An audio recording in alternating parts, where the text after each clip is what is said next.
Reka twongere tubaye ikaze bakunze Umuragwa Family TV. Tugarutse muri wa mwanya dora tukaganira, tukaba twabahitiyemo ingingo umunsi muri buze gukunda nk'ibisanzwe, tugiye kuyisobanukirwa neza hamwe n'umutumirwa muri kone imbere ya kamera. Twatangira tumuha ikaze. Murakoze cyane. Uyu munsi rero tugiye kuganira ku ngingo ivuga ngo gutya umuntu aba afite business cyane cyane iri mu gihe cyo kuyitangira, bikiyongeraho ko wenda iyo business nyirayo ari urubyiruko cyangwa se wenda akaba ari undi muntu utari urubyiruko, ariko reka twe tuvuge ku rubyiruko.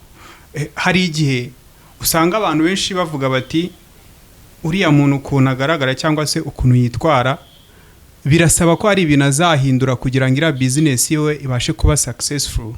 Bimwe mu byantu bakunda guriza bakavuga ko bigusaba kwitega ko uzabura abantu cyangwa se uzatakaza umubare w'abantu runaka kugira ngo business yawe ibe successful. Ugasanga bamwe barimo baribaza ati se kugira ngo umuntu business ibashe kugenda neza bimusaba kurekana n'abantu, none se kugira ngo business igende neza bigusaba kurekana kandi ahubwo ukeneye abantu kugira ngo business komeze igende. So ugasanga abantu bamwe rero birimo birabacanga iyo bavuze ngo business ya kugira ngo igende neza hari umubare wenda runaka w'abantu muzarekana cyangwa se muzatandukana kugira ngo business yawe itere imbere. Ibyo bintu biba bishatse kuvuga iki cyangwa se byafasha ute business kugira ngo itere imbere nyine ubashe kuba successful?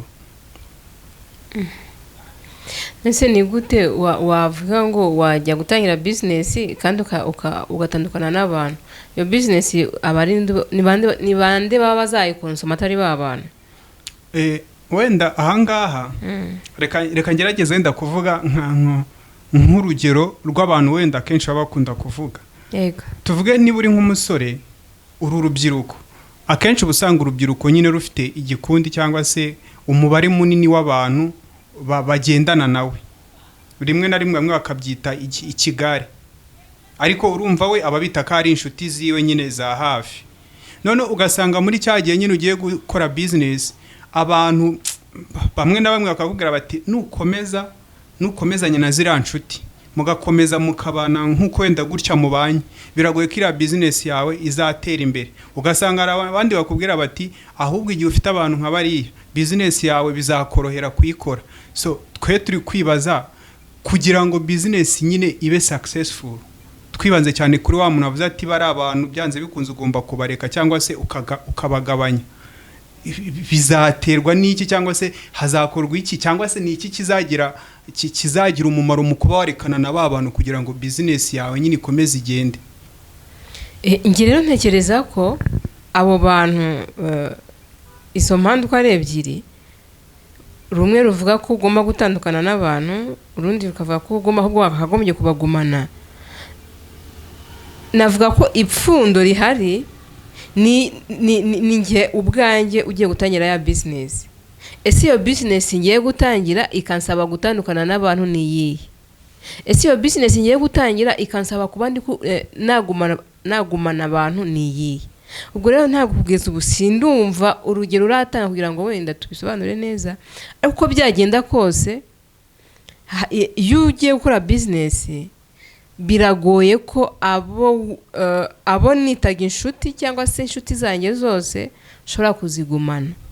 Ko hari umuntu wenda wifuzaga ko mwaba muri kumwe igihe cyose kandi muri business ntabwo byashoboka. Ubwo icyo gihe uzabara ko uwo nguwo wamutakaje. Hari umuntu tuvuge n'urugero, niba nkuko wabivuze wenda nko ku urubyiruko turabizi ko wenda buri weekend ruba rwasohotse. Urubyiruko niba ari anniversaire yabaye baba bagiye. Niba umwe muri bo yagiye gutangira business ntabwo bizamworohera ko bya bintu yitabira gataratangira business azongera kubyitabira. Niyo yabyitabira azajya byitabira gake gashoboka. Umva ko rero uko atakiri kwitabira ibintu kimwe n'aba bagenzi be ngo bahorane, hari igihe azajya gushiduka agashiduka abantu bamushizeho nyine cya kigari yakivuyemo nkuko wabivugaga. Icyo gihe rero niba ari business ari gukora isaba ko aba afite abantu namugira inama yo kutatakaza n'umwe. Ako niba ari business ari gukora isaba ko bimusaba ko ataba ari muri cya kigare, icyo kigare yakireka agakomeza gahunda yihaye, ubundi muri ya business agiyemo abazagenda ahura n'abandi. Yego. Ariko nyine byaterwa n'ibintu ari gukora, ko hari ibintu bisaba abantu.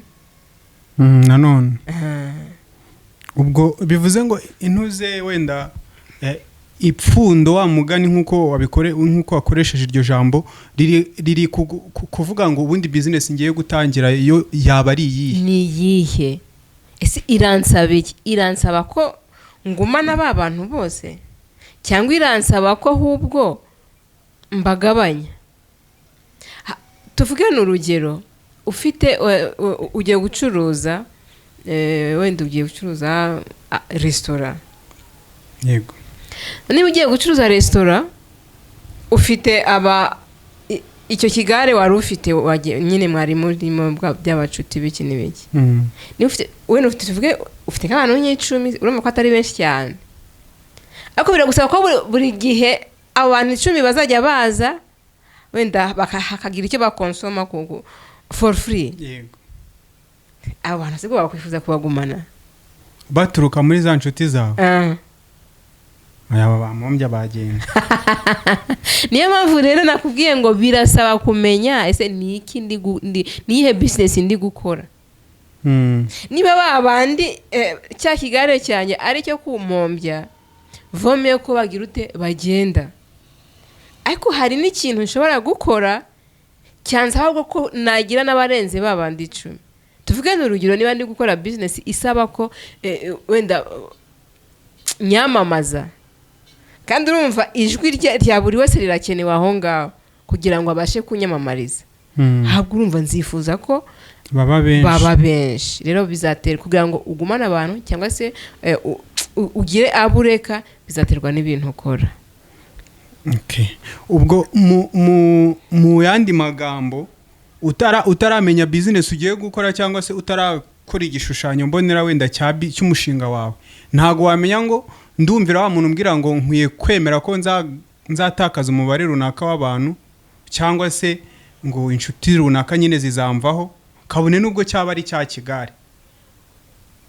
Erega hari ibintu abantu bajya bitiranya. Iyo ugiye gutangira business uba ugomba guteganya ibintu bibiri. Uyu muntu nzamugumana cyangwa se nzamugumana bitewe n'umurongo ugiyemo. Kuko niba ngewe nihaye umurongo, ntabwo bivuze ko inshuti zanjye zinshyigikira 100%. Hari abazabata ariko si ibintu byo batangira babe ahubwo babe abaguca intege mu bambere. Icyo gihe rero kuko wowe uzi intego wihaye, uzakamaro k'ibyo bintu ugiye gukora, no uzabihagararamo. Naho nugiye no kavuga ati uyu navuga ndamwumvira, uyu navuga mwumvire, bizagera igihe bibe bizagucanga uburi icyo ukora, kandi bo nta kibazo bashoye, wowe uzaba washoye, kuko uzabyicuza bamaze guhomba. Fati iyo nza kubimenya nari kubigenza gutya. Ibyo byose rero mu gihe ukiri kwiga wa mushinga utarawushyira no mu bikorwa, ugomba kubiteganya. Okay. Kushobora kuzahura n'ibyo bintu. Uyu muntu nzamujera gute? Kwerega hari n'igihe ushobora kugumana abantu kandi batari kuguhombya, bitewe n'uburyo uba managingamo, bitewe n'uburyo wenda wabaganirije ibyo bintu ugiyemo. Hari abantu bumva ariko utumva ashaka kuguhombya, ugomba kumushyira ku ruhande. Ngo mu nshuti umuntu agira cyangwa se wenda muri abo bantu baba bazengurutse umuntu, haba harimo wa muntu nyine ushobora kuba ngo umwe utagira ikintu yica ntagire n'ikintu akiza. Nyine igihe watangiye business ukabubona wa muntu nubwo ari inshuti yawe nta kintu azabangamira kuri business yawe mu bijyanye wenda na impact, cyangwa se nta n'icyo ashobora kuzayongeraho nubwo bya mu buryo bw'ibitekerezo.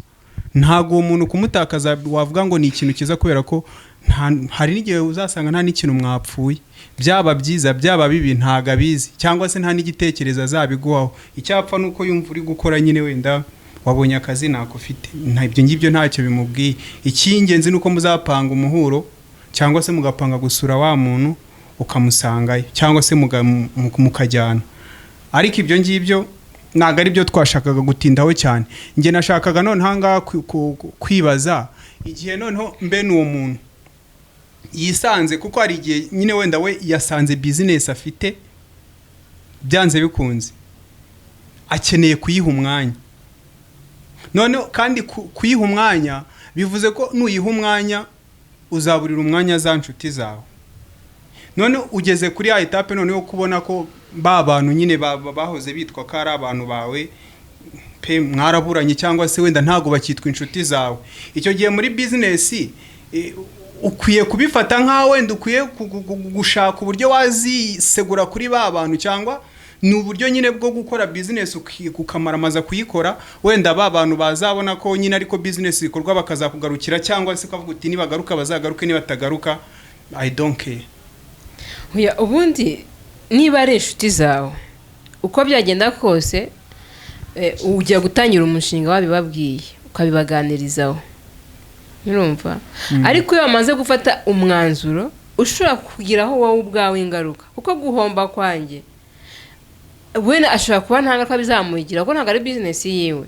Icyo gihe icyo njye mba ndi kureba mba ndeba noneho inyungu zanjye, ntabwo mba ndeba inyungu rusange, ndabanza nkireba ese ubundi ndamutse mpombye bariya nita inshuti ndi kwanga gutakaza hari icyo bamfasha. Ibyo byose ugomba kubitekerezaho. Igihe ubundi muri business ugomba kuvanamo ikintu bita amarangamutima, kuko hari igihe bisaba ko ewana ugira rigere mu byo ukora byose. Dushaka gufata nk'urugero nk'umubyeyi, hari igihe umubyeyi abembereza umwana ariko hari aho bigera ukabona nyine amunyujeho n'akanyavu, ntabwo abamwanze. Ubwo rero niba ari inshuti yawe ishaka kuhomba, iyo ntabwo ari inshuti, yihorera igende uzabona indi. Okay. Reka tugushimire. Nge nari mfite impungenge kuri icyo kintu, kuko abantu benshi turabyumva ariko ugasanga bamwe na bamwe batinye no gutangira business pe, havuze ati nese nayitangira ngahomba abantu. Kandi abantu hari imvuga abanyarwanda tukunda kumva ngo abantu ngo ni ibintu, nyine ngiye ufite abantu ngo ufite n'ibintu. Ariko abaguhombya ntabwo icyo gihe ntacyo baba bamaze. Iyo abantu iyo mvugo icyo bayikoreshaho ni ukuvuga uko byagenda kose uba uzakenera abantu. Nta kintu wakora udafite abantu. Ariko ba bantu baguca intege, ba bantu baguhombya nta mumaro. Ugomba muri ba bantu ndagumana bande. Reba gira gushishoza usigarane ab'umumaro, kuko umuntu uri buze aguca intege ntacyo yakugezaho, mwihorera agende. Ariko ahubwo wa muntu ugufitiye akamaro irinde kumutakaza, kuko kumutakaza nicyo gihombo cyawe. Urakoze cyane. Ibyo bintu nizere ko abadukurikiye rwose muri kumva ibintu mukabasha kubisobanukirwa cyangwa mukumva uburemere bwabyo nk'uko ndi kubyumva. Reka rero tugushimire kuri izi nama cyangwa kuri ubusobanuro duhaye kuri iyi ngingo. Icyo wenda navuga dusoza nuko ukwiye gukurikiza uko umushinga wawe wawuteguye utaratangira kuwushyira mu bikorwa, kubera ko nugera kuri tere udafite uko umushinga wawe wawuteguye, hari ibintu bizaza cyangwa se ibyo usanze kuri tere byose ugasanga biraguhubanganyije, cyangwa se bitumye uhindura direction wari urimo kugenderamo, ukanata indi wari wariyemeje ujya gutangira, kubera ko ntabwo uri focus ngo abantu ngo baragira gute baragenda. Ibyo ngibyo nyine bigahungabanya umuntu utari ufite wenda gahunda y'umushinga yo. Ariko niba warawukoze mbere ukawiga neza, ukabona ukanateganya ko ibyo bintu bishobora kuzakubaho waratangiye business, nibikubaho waratangiye uzabona ko atari ubwa mbere cyangwa se bitagutunguye, kuko uba warabiteganyije. Bakunze Umuragwa Family TV turabashimiye. Hanyuma ibiganiro nk'ibi ngibi nakagaruka turi kumwe no mu bindi biganiro. Murakoze cyane.